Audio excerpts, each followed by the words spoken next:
গণিতের কদর শুধু নিজ দেশেই নয় বরং সারা বিশ্বে করে। গণিতের সবাই ভালোবেসে থাকে নিজেদের সবটুকু দিয়ে। বাংলাদেশি আম্পায়ার শরীফুদ্দৌলা শহীদ ইবনে সৈকত বাংলাদেশের গর্ব।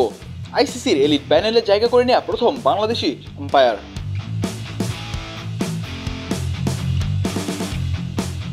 তবে এবার আবার সারা বাংলাদেশের বুক উজ্জ্বল করলেন সৈকত।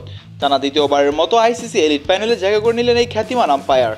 শুধু তাই নয়, প্রথমবারের মতো আইসিসির এলিট প্যানেলে জায়গা করে নিলেন দক্ষিণ আফ্রিকা আম্পায়ার আলাউদ্দিন পালেকার।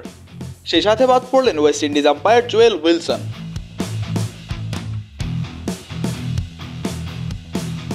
12 জন জায়গা পেয়েছেন এবারের এলিট লিস্টে।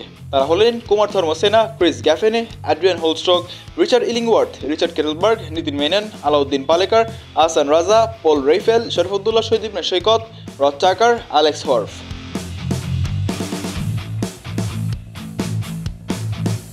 শরীফুদ্দৌলা শহীদ ইবনে সৈকত এখন পর্যন্ত 16টি টেস্ট ম্যাচ পরিচালনা করেছেন। 2021 থেকে 25 সাল পর্যন্ত তিনি এই টেস্ট ম্যাচগুলো পরিচালনা করে থাকেন।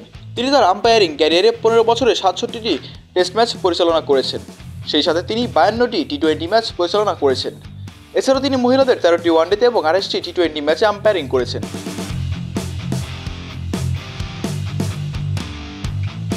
2023 সালের সেপ্টেম্বরে তাকে 2023 ক্রিকেট বিশ্বকাপের জন্য 16টি ম্যাচে অফিসিয়ালের একজন হিসেবে মনোনীত করা হয়। পুরুষদের বিশ্বকাপের জন্য আম্পায়ার হিসেবে মনোনীত হওয়া প্রথম বাংলাদেশি আম্পায়ার তিনি। বিশ্বকাপে অনফিল্ড আম্পায়ার হিসেবে তাকে 5টি ম্যাচে দাঁড় করানোর জন্য নির্বাচিত করা হয়, যার মধ্যে অস্ট্রেলিয়া এবং নিউজিল্যান্ডের মধ্যে একটি গ্রুপ পর্বের ম্যাচে অন্তর্ভুক্ত ছিল।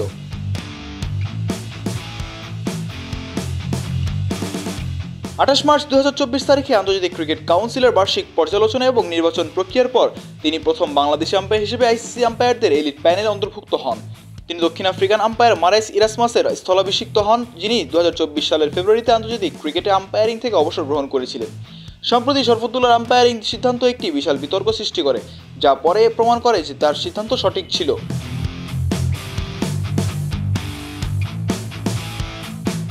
2024 সালের জানুয়ারিতে তিনি এনামুল হক মনির পর দ্বিতীয় বাংলাদেশি আম্পায়ার হন, যিনি বাংলাদেশের বাইরে নিরপেক্ষ আম্পায়ার হিসেবে টেস্ট ম্যাচে দায়িত্ব পালন করেন। অস্ট্রেলিয়া এবং ওয়েস্ট ইন্ডিজের মধ্যে দ্বিতীয় টেস্টের জন্য তাকে মাঠে আম্পায়ার হিসেবে মনোনীত করা হয়। মিজানুর রশিদ, কালের কণ্ঠ স্পোর্টস।